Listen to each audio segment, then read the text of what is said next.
வணக்கம். என் தமிழ்நாடு செய்திகளுக்காக உங்களை வரவேற்பது நான் அனிதா. என் தமிழ்நாடு. தங்க மகன் மாரியப்பனுக்கு பத்மஸ்ரீ விருது அறிவிக்கப்பட்டுள்ளது. இதுகுறித்து மாரியப்பன் மற்றும் அவரின் பயிற்சியாளர் சத்யநாராயணன் மற்றும் குடும்பத்தினருடன் நமது செய்தியாளர் ரியாஸ் நடத்திய கலந்துரையாடலை இப்போது பார்க்கலாம். சேலம் மாவட்டத்தைச் சேர்ந்த பெரிய வடுகம்பட்டியைச் சேர்ந்த மாரியப்பன் பாராலிம்பிக் போட்டிகளில் தங்கம் வென்று இந்திய அளவில் சாதனை படைத்தார். தற்பொழுது இந்த மாரியப்பன் அவர்களுக்கு மத்திய அரசு பத்மஸ்ரீ விருது வழங்கி கௌரவித்துள்ளது. தற்போது நம்மிடையே மாரியப்பன் இணைஞ்சுள்ளார். அவர்கிட்ட பேசலாம். மாரியப்பன் வணக்கம். நியூஸ் 7 தமிழ் தொலைக்காட்சியாக உங்கள் வாழ்த்துக்களை தெரிவிச்சுக்கிறோம். குறிப்பாக இப்போ உங்களுக்கு மத்திய அரசு பத்மஸ்ரீ விருது வழங்கியிருக்காங்க. உங்க எப்படி ஃபீல் பண்ணுறீங்க? இப்போ நீங்கள்? எனக்கு ரொம்ப சந்தோஷமாக இருக்குது. பத்மஸ்ரீ அவார்டு கொடுத்துருக்காங்க. தமிழ்நாட்டில் பேராலிம்பிக்கில் நான் பத்மஸ்ரீ அவார்டு வாங்கியிருக்கேன். என்ன மாதிரி பிளேயர் இருக்கிறவங்களுக்கு ஒரு எடுத்துக்காட்டாக இருக்கும். அவங்களும் வெளியே வரத்துக்கு ஒரு எடுத்துக்காட்டாக இதாக இருக்கும். அவங்ககிட்ட கேட்டுக்கிறேன், என்ன மாதிரி அவங்களும் ஒரு கோல்டு மெடல் அடித்து அவங்களும் இது மாதிரி அவார்டு வாங்கணும்னு கேட்டுக்கிறேன். எனக்கு கவர்மெண்ட் ஹெல்ப் பண்ணியிருக்காங்க. அவங்களுக்கு தேங்க்ஸ் பண்ணிக்கிறேன். என் கோச் சத்யநாராயண் கோச், அம்மா, எங்கள் ஊர் மக்கள், ஃப்ரெண்ட்ஸ், அப்புறம் அண்ணா எல்லாத்துக்கும் நான் நன்றி தெரிவிச்சுக்கிறேன். குறிப்பாக இந்த இளம் வயதில் யாரும் இந்த வரைக்கும் பத்மஸ்ரீ விருது வாங்கினதில்லை. நீங்கள் வாங்கியிருக்கீங்க. ஸோ நீங்கள் என்ன சொல்ல விரும்புறீங்க? இந்த நேரத்தில் மக்களுக்கு என்ன சொல்ல விரும்புறீங்க? உங்களை மாதிரி பிளேயர்ஸ்க்கு என்ன சொல்ல விரும்புறீங்க? நீங்கள் அவார்டு வாங்குறதுக்கு வயசு வித்தியாசம் இல்லை. நம்ம ஒரு திறமையை வெளிக்காட்டணும்னு பண்ணால் அது எந்த வயசுலையாக இருந்தாலும் எப்போயா இருந்தாலும் வாங்கலாம். நம்ம முடியும்னு நினச்சா எதாவது முடியும். வயசு இதெல்லாம் தேவையில்லை. குறிப்பாக உங்களை மாதிரி கஷ்டப்படுற இளம் வீரர்களுக்கு நீங்கள் ஏதாவது என்ன சொல்ல விரும்புகிறீங்க? என்ன அவங்களுக்கு என்ன உதவி செய்ய விரும்புகிறீங்களா? நீங்கள் நான் இன்னும் ஸ்போர்ட்ஸ் இன்னும் 2 ஒலிம்பிக்ஸ் ஆடிட்டு நான் நெக்ஸ்ட் கஷ்டப்படுற ஸ்போர்ட்ஸ் பிளேயர் எல்லாத்துக்கும் நான் ஹெல்ப் பண்ணலான்னு இருக்கேன். தேங்க்ஸ். தற்போது அதே போல் மாரியப்பனுடைய பயிற்சியாளரும் தற்போது இணைஞ்சிருக்கார். அவர்கிட்ட பேசலாம். சார், நீங்கள் சொல்லுங்கள், உங்களுடைய மாணவன் தற்போது பத்மஸ்ரீ விருது வாங்கியிருக்காரு. உங்கள் மனநிலை இப்போ எப்படி இருக்குங்க? ரியோ ஒலிம்பிக் மெடல் வந்த மாதிரி ரொம்ப குஷி இருக்குது. மாரியப்பாக்கு அந்த பர்ஃபார்மன்ஸ் பார்த்தா கவர்மெண்ட் அவார்டு கொடுத்துருக்குது, பத்மஸ்ரீ அவார்டு. அப்புறமா மாரியப்பாவுக்கும் இந்த அவார்டு வரதுக்கு யார் யார் ஹெல்ப் பண்ணியிருக்கிறாங்கோ, யார் யார் சப்போர்ட் பண்ணியிருக்கிறோம் எல்லாருக்கும் நான் நன்றி சொல்கிறேன். அங்கே அம்மா சிஸ்டர் எல்லாம் அவங்களுக்கும் சப்போர்ட் பண்ணிக்கிறாங்க கீழே இருந்தால். அப்புறமா மாரியப்பாவுக்கும் டெஃபினெட்லி இந்த மெடல் ரொம்ப என்கரேஜ்மெண்ட் ஆகுதும் ஃபர்தர் அச்சீவ்மெண்ட் பண்ணுறதுக்கு. குறிப்பாக இப்போது இந்த வயதில் யாரும் மெடல் வாங்கினது கிடையாது, பத்மஸ்ரீ வாங்கினது கிடையாது. உங்களுடைய மாணவர் வாங்கியிருக்காங்க. ஸோ மற்ற மாணவர்கள் என்ன சொல்ல விரும்புகிறீங்க? நீங்கள் எப்படி உங்கள் மனநிலை இருக்குங்க? இந்த பேரா ஒலிம்பிக் கமிட்டி ஆஃப் இந்தியான்னு இருக்குது. இந்த த்ரூ லாட் ஆஃப் பிளேயருக்கு மாரியப்பா நானும் எல்லாம் கூட ஜாயின் ஆகிட்டோம். டெஃபினெட்லி இந்த டிஃப்ரெண்ட்லி ஏபிள் பர்சனுக்கு ஹெல்ப் பண்ணுறதுக்கு ரொம்ப லைக் இருக்கிறதோ. அப்புறமா தமிழ்நாடு கவர்மெண்ட்டும் சொல்லியிருக்கிறதோ, ஈவன் சீஃப் மினிஸ்டர் சொல்லியிருக்கிறாங்க, மாரியப்பான்னு எனக்கு என்ன ஹெல்ப் பண்ணுவோம் நான் ஹெல்ப் பண்ணுறேன்னுட்டு அன்றைக்கி லாஸ்ட் 2 crores கொடுக்குற டைமில் சொல்லியிருக்கிறாங்க. அப்படியே மாரியப்பா இந்த ஊருக்கு அப்புறமா இந்த டிஃப்ரெண்ட்லி ஏபிள் கம்யூனிட்டிக்கும் டெஃபினெட்லி மாரியப்பா நல்லா வேலை பண்ணுறான்னுட்டு எனக்கு ஒரு கான்ஃபிடென்ட் இருக்குது. ஆமாம், நீங்கள் சொல்லுங்கள். இப்போ மாரியப்பன் அவர்கள் தங்க மெடல் வாங்கியிருக்கா. அதே போல் இப்போ பத்மஸ்ரீ விருதுக்கு அறிவிச்சிருக்காங்க. எப்படி இருக்குமா உங்கள் மனநிலை? ரொம்ப எங்களுக்கு சந்தோஷமாக இருக்குதுங்க. ஊர் மக்களுக்கு, பேரண்ட் பிள்ளைங்களுக்கு, சார்கள், சத்தியமூர்த்தி சார்களுக்கு, வாத்தியர்களுக்கு, டீச்சருங்களுக்கு, ஏபிஎஸ் காலேஜுங்களுக்கு ரொம்ப புகழியாக இருக்குது. ரொம்ப சந்தோஷமாக இருக்குது. ரொம்ப ஆரோக்கியமாக இருக்குங்க. தற்போது இந்த மத்திய அரசு அறிவித்த இந்த பத்மஸ்ரீ விருது தங்களுக்கு மகிழ்ச்சி ஏற்படுத்தியிருப்பதாகவும், குறிப்பாக தங்களைப் போல கஷ்டப்படும் மாணவர்களுக்கு உதவி செய்ய தயாராக இருப்பதாகவும் மாரியப்பன் தெரிவிச்சிருக்காரு. ஒளிப்பதிவாளர் நேதாஜியுடன் ரியாஸ், நியூஸ் 7 தமிழ், சேலம். மதுரை மாவட்டம் மேலூர் அருகே கிராம இளைஞர்களால் நடத்தப்பட்ட மஞ்சுவிரட்டு போட்டியில் 70க்கும் மேற்பட்ட காளைகள் சீறி பாய்ந்தன. மேலூர் அருகே அட்டப்பட்டி பகுதியில் ஆண்டுதோறும் தை மாதம் ஜல்லிக்கட்டு நடைபெறுவது வழக்கம்.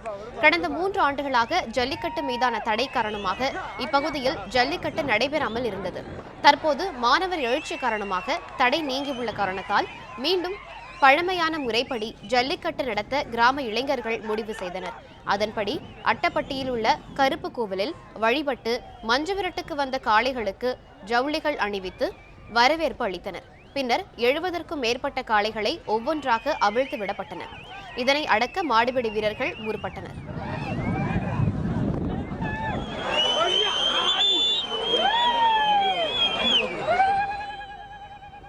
மதுரை, சிவகங்கை மாவட்டங்களில் இருந்து வந்திருந்த ஏராளமானோர் மஞ்சுவிரட்டினை கண்டு ரசித்தனர். தேனி மாவட்டம் பல்லவராயன்பட்டியில் வரும் 12ஆம் தேதியன்று ஜல்லிக்கட்டு போட்டிகள் நடைபெறவுள்ளது. தமிழகத்தில் ஜல்லிக்கட்டு நடத்த மாநில அரசு அவசர சட்டம் பிறப்பித்ததை தொடர்ந்து பிப்ரவரி 12ஆம் தேதி ஜல்லிக்கட்டு நடத்துவதாக தேனி மாவட்டம் பல்லவராயன்பட்டி கிராம கூட்டத்தில் தீர்மானம் நிறைவேற்றப்பட்டது. கடந்த சில ஆண்டுகளாக ஜல்லிக்கட்டு நடைபெறாத நிலையில் மாணவர்களின் தொடர் போராட்டத்தால் ஜல்லிக்கட்டு நடத்த இந்த ஆண்டு தமிழக அரசு அவசர சட்டத்தை பிறப்பித்துள்ளது. இதையடுத்து பல்லவராயன்பட்டியில் ஜல்லிக்கட்டு நடத்த முடிவு செய்யப்பட்டுள்ளது. இந்த போட்டியில் தமிழகத்தில் உள்ள அனைத்து காளை உரிமையாளர்கள் மற்றும் மாடுபிடி வீரர்கள் கலந்து கொள்ள வேண்டும் என அழைப்பு விடுக்கப்பட்டுள்ளது. ஜல்லிக்கட்டு போராட்டத்தில் ஏற்பட்ட கலவரம் தொடர்பாக தமிழக அரசு சிபிஐ பதிலளிக்க சென்னை உயர்நீதிமன்றம் உத்தரவிட்டுள்ளது. மேலும் கலவரம் தொடர்பான வழக்குகள் அனைத்தையும் திங்கட்கிழமையன்று விசாரணை நடைபெறும் என்றும் நீதிபதி அறிவித்துள்ளார்.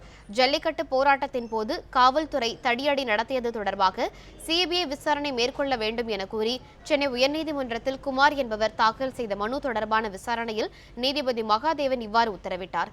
இதேபோன்று சென்னையை சேர்ந்த பாவேந்தன், செந்தில்குமார் உள்ளிட்டோர் தாக்கல் செய்த மனுக்கள் மீதும் திங்களன்று விரிவான விசாரணை நடைபெறும் என்றும் நீதிபதி தெரிவித்துள்ளார். மேலும் கலவரத்தில் காயமடைந்தவர்களுக்கு அரசு சார்பில் சிகிச்சை அளிக்காவிட்டால் நீதிமன்றத்தை நாடவும் நீதிபதி உத்தரவிட்டுள்ளார். தமிழகத்தில் வறட்சியால் பாதிக்கப்பட்ட பகுதிகளை மத்திய குழுவினர் நேரில் பார்வையிட்டு ஆய்வு மேற்கொண்டனர். நிவாரணத் தொகையை உயர்த்தி வழங்க கோரி காய்ந்த பயிர்களுடன் பல்வேறு பகுதிகளில் விவசாயிகள் முறையிட்டதால் பரபரப்பு ஏற்பட்டது. பெரம்பலூர் மாவட்டத்தில் வறட்சியால் பாதிக்கப்பட்ட பகுதிகளை மத்திய குழுவினர் நேரில் பார்வையிட்டு ஆய்வு செய்தனர். சமூக பாதுகாப்பு திட்ட ஆணையர் மகேஸ்வரன் தலைமையில் கணேஷ்ராம், பவுல்பாண்டியன், ஸ்ரீ ரத்ன பிரகாஷ் ஆகியோர் கொண்ட குழுவினர் பெரம்பலூர் அருகே உள்ள பேரளி கிராமத்தில் பாதிக்கப்பட்டுள்ள பருத்தி பயிரினையும், ஓதியம், குன்னம் ஆகிய பகுதிகளில் பாதிக்கப்பட்டுள்ள மக்காச்சோள பயிர்களையும் ஆய்வு செய்தனர். வேளாண்மை தேசிய கூட்டமைப்பு வளர்ச்சி மையத்தின் இயக்குநர் வசுதா மிஸ்ரா தலைமையில் மாவட்ட ஆட்சியர் சுப்பிரமணியன் உள்ளிட்ட ஆய்வுக் குழுவினர் விழுப்புரம் மாவட்டத்தில் பனையபுரம், பேரணி உள்ளிட்ட வறட்சியால் பாதிப்புற்ற பகுதிகளை ஆய்வு செய்தனர். அப்போது பனையபுரத்தில் உள்ள தங்களிடம் குறைகளை கேட்காமலேயே ஆய்வுக் குழுவினர் சென்றுவிட்டதாக விவசாயிகள் புகார் தெரிவித்தனர். இதேபோன்று திருப்பூர் மாவட்டத்தில் மத்திய குழுவை சேர்ந்த ராஜ்குமார் தலைமையில் 4 பேர் கொண்ட மத்திய குழுவினர் ஆய்வு மேற்கொண்டு வருகின்றனர். புதுக்கோட்டை மாவட்டம் மரந்தாங்கி அருகே பள்ளத்தி வயல் கிராமத்தில் வறட்சி பாதித்த பகுதிகளை மத்திய குழுவினர் ஊராட்சி வளர்ச்சி அமைச்சக சார்பு செயலாளர் SP திவாரி தலைமையில் ஆய்வு நடத்தப்பட்டது. அரியலூர் மாவட்டத்தில் அம்மாக்குளம், கீழப்பழுவூர், சாத்தமங்கலம் ஆகிய பகுதிகளில் வறட்சியால் பாதிக்கப்பட்ட பகுதிகளை மத்திய சமூக பாதுகாப்பு திட்ட ஆணையர் மகேஸ்வரன் தலைமையில் ஆய்வுக் குழுவினர் பார்வையிட்டனர். திருமானூர் ஒன்றியத்தை தவிர மீதமுள்ள 5 ஒன்றியங்களில் வறட்சி பாதித்த இடங்களை மத்திய குழுவினர் பார்வையிடவில்லை என விவசாயிகள் வேதனை தெரிவித்தனர். ஓசூர் அருகே குடியிருப்பு பகுதியில் முகாமிட்டிருந்த 40க்கும் மேற்பட்ட யானைகளை ஊதேதுர்கம் வனப்பகுதிக்கு வனத்துறையினர் போராடி விரட்டினர். கிருஷ்ணகிரி மாவட்டம் ஓசூர் அருகே போடூர் வனப்பகுதியில் கடந்த சில மாதங்களாக முகாமிட்டுள்ள காட்டு யானைகள் கூட்டம் இரவு நேரத்தில் ஊருக்குள் புகுந்து விவசாய பயிர்களை நாசம் செய்து வந்தன. இந்த காட்டு யானைகளை விரட்ட வனத்துறையினர் பலமுறை தீவிர முயற்சிகளை மேற்கொண்டும் மீண்டும் அவை கிராம பகுதியிலேயே முகாமிட்டன. இந்நிலையில் வனத்துறையினர் மீண்டும் கிராம மக்களுடன் இணைந்து பட்டாசு வெடித்து யானைகளை வனப்பகுதிக்குள் விரட்டினர். ஜல்லிக்கட்டு தொடர்பான போராட்டத்தின் போது சேலத்தில் ரயிலை சிறைபிடித்து சேதப்படுத்தியதாக 1000 பேர் மீது போலீசார் வழக்கு பதிவு செய்துள்ளனர். ஜல்லிக்கட்டுக்கு நிரந்தர தீர்வு காண வலியுறுத்தி கடந்த ஒரு வாரமாக தமிழகம் முழுவதும் போராட்டம் நடந்தது. இதில் கடந்த சில நாட்களுக்கு முன் சேலம் டவுன் ரயில் நிலையத்தில் போராட்டத்தில் ஈடுபட்டவர்கள் பெங்களூரு, காரைக்கால் பயணிகள் ரயிலை சிறைபிடித்தனர். இது தொடர்பாக 1000 பேர் மீது போலீசார் வழக்கு பதிவு செய்துள்ளனர். மேலும் ரயில் இன்ஜினில் இருந்த லைட், மின்விசிறி உள்ளிட்ட பொருட்களை திருடிச் சென்றதாக சேலத்தை சேர்ந்த பிரகாஷ், ராகவன் ஆகியோர் கைது செய்யப்பட்டுள்ளனர். மேலும் இது தொடர்பாக 1000 பேர் மீது வழக்கு பதிவு செய்யப்பட்டுள்ளதாகவும் தெரிவிக்கப்பட்டுள்ளது. உடலுக்கு ஆரோக்கியம் தரும் நாட்டு மாடு பாலை கூடுதல் விலை கொடுத்து வியாபாரிகள் வாங்கி செல்கின்றனர். இதனால் அதிக லாபம் கிடைப்பதாக தெரிவிக்கின்றனர் நாட்டு மாடு பால் பண்ணை உற்பத்தியாளர்கள். அது பற்றிய ஒரு செய்தி தொகுப்பு. பாலின் தேவை நாளுக்கு நாள் அதிகரிப்பதாலும் நாட்டு மாடுகள் நாள் ஒன்றுக்கு வெறும் 2 லிட்டர் மட்டுமே கறக்கும் என்ற நிலையில் 12 முதல் 17 லிட்டர் வரை கறக்கக்கூடிய சிந்து, ஜெர்சி உள்ளிட்ட வெளிநாட்டு மாடுகளையே விவசாயிகள் அதிக அளவில் வாங்க தொடங்கினர். இதன் காரணமாக நாட்டு மாடுகள் தவிர்க்கப்பட்டு வெளிநாட்டு மாடுகள் இறக்குமதி செய்யப்பட்டதால் நாட்டு மாடுகள் இனம் அழியும் தருவாயில் உள்ளது. ஆனால் வெளிநாட்டு மாடுகளின் பாலை அருந்துவோரின் ஆரோக்கியம் பாதிக்கப்படுவதாக குற்றச்சாட்டு எழுந்துள்ளது. அது மட்டுமின்றி ஆரோக்கியம் தரும் முர்ரா நாட்டு எருமை மாடு பாலை வியாபாரிகள் கூடுதல் விலை கொடுத்து வாங்கிச் செல்வதாக கூறுகின்றார் கரூரை சேர்ந்த பால் பண்ணை உரிமையாளர். நாங்கள் மாடுகளுக்கு கொடுக்குற தேனீ போக்குவரத்து எல்லாமே ஆர்கானிக் சம்மந்தப்பட்டது, எந்த கெமிக்கலும் யூஸ் பண்ணாதது. நாங்கள் கோ4 கோ5 இயற்கையாக விளைஞ்ச வைக்கப்புல், காட்டு சோளத்தட்டு இதெல்லாம் தான் நாங்கள் மிஷினில் கொடுத்து வெட்டி மாட்டுக்கு தீவனமாக போட்டுட்ருக்குறோம். பால் எல்லாம் சுத்தமான பால், மற்றவங்க இருக்கிறத விட நாங்கள் எங்கள் வீட்டை உற்பத்தி ஆகிற பால் சுத்தமாகவும் அதிக புரத சத்துமும் உடம்புக்கு நல்ல எனர்ஜி வேணுங்கிற பால் எல்லாம் கிடைக்குது. வெளியே வாங்குகிற பால் என்னென்னு கேட்டிங்கன்னா A1 மில்க்குன்னு சொல்லி கலப்பின மாட்டு பால் தான் வெளியே கிடைக்குது. அந்த கலப்பின மாட்டு பால் வியாதி காசு கொடுத்து வாங்குற மாதிரி அந்த பால் நம்மளுக்கு வியாதி போக்குற இது. லிட்டர் ஒன்றுக்கு 50 ரூபாய் வரை கொடுத்து வாங்கிச் செல்லும் வியாபாரிகள் அதனை 70 முதல் 100 ரூபாய்க்கு விற்பனை செய்வதாக கூறுகின்றார் மற்றொரு வியாபாரி. நாங்கள் நல்ல சுத்தமான தரமான நாட்டு மாட்டு பாலை கொடுத்துட்ருக்கோம். மாட்டை நீட்டாக நல்லா சுத்தமாக பராமரிச்சிட்ருக்கோம். டெய்லி 4 டைம் குளிப்பாட்டி இந்த மாட்டெல்லாம் சுத்தமாக வச்சுக்கிறதுனால நல்ல தரமான பாலை எங்களால் கொடுக்க முடியுது.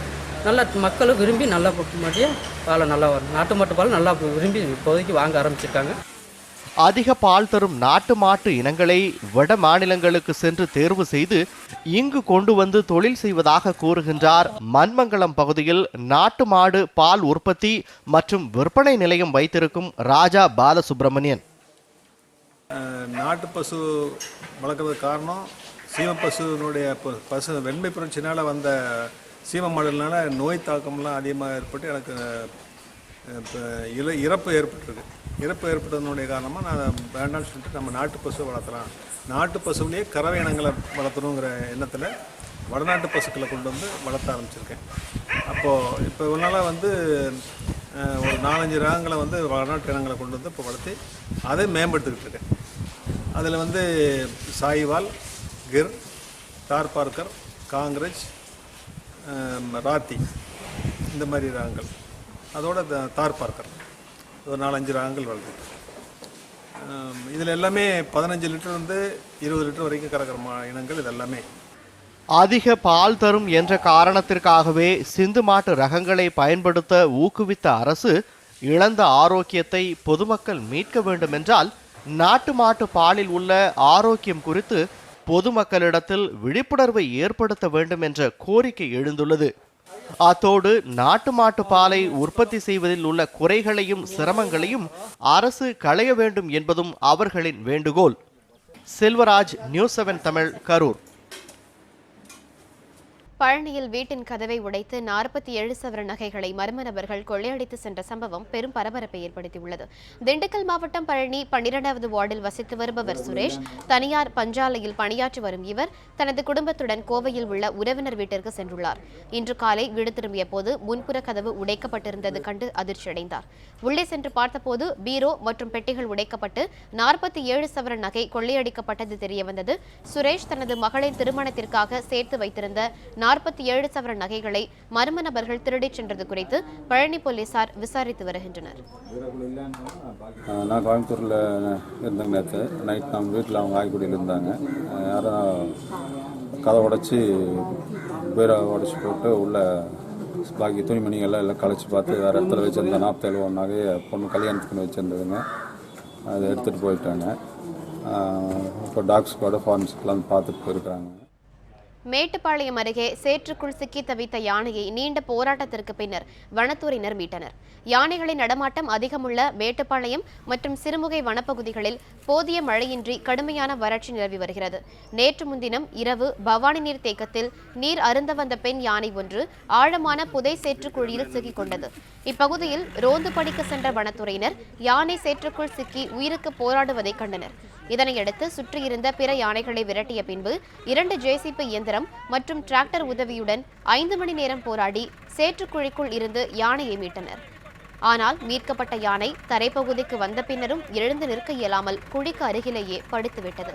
இதனையடுத்து இன்று பிற்பகலில் சம்பவ இடத்திற்கு வந்த வனத்துறை மருத்துவர் யானையின் உடல்நிலையை பரிசோதித்து சிகிச்சை அளித்தார். பின்னர் ஜேசிபி மூலமாக யானை எழுந்து நிற்க உதவப்பட்டது. குன்னூர் சிம்ஸ் பூங்காவில் கோடை சீசனுக்காக 3,60,000 மலர் நாற்றுகள் நடவும் பணி இன்று துவங்கியது. நீலகிரி மாவட்டம் குன்னூர் சிம்ஸ் பூங்காவில் மே மாதத்தில் கோடை விழா நடப்பது வழக்கம். இதனை முன்னிட்டு சுற்றுலா பயணிகளை கவரும் விதமாக பல்வேறு மலர்கள் நடவு பணிகள் ஆண்டுதோறும் நடைபெறுகிறது. இந்த ஆண்டு குன்னூர் சிம்ஸ் பூங்காவில் 59வது பழ கண்காட்சி மே மாதம் நடத்தப்பட உள்ளது. இதன் காரணமாக தற்போது பூங்காவை பொலிவுபடுத்தும் பணிகளும் புல்வெளிகளை சமன்படுத்தும் பணிகளும் நடைபெற்று வருகின்றன. இது மட்டுமின்றி 2000 மலர் செடிகள் பூந்தோட்டிகளில் வளர்க்கப்பட்டு கண்ணாடி மாளிகை மற்றும் பூங்காவின் பல்வேறு பகுதிகளிலும் நடவு செய்ய ஏற்பாடுகள் நடந்து வருகின்றன. இத்துடன் தமிழ்நாட்டில் செய்திகள் நிறைவுற்றன. தொடர்ந்து இணைந்திருங்கள் நியூஸ் 7 தமிழோடு.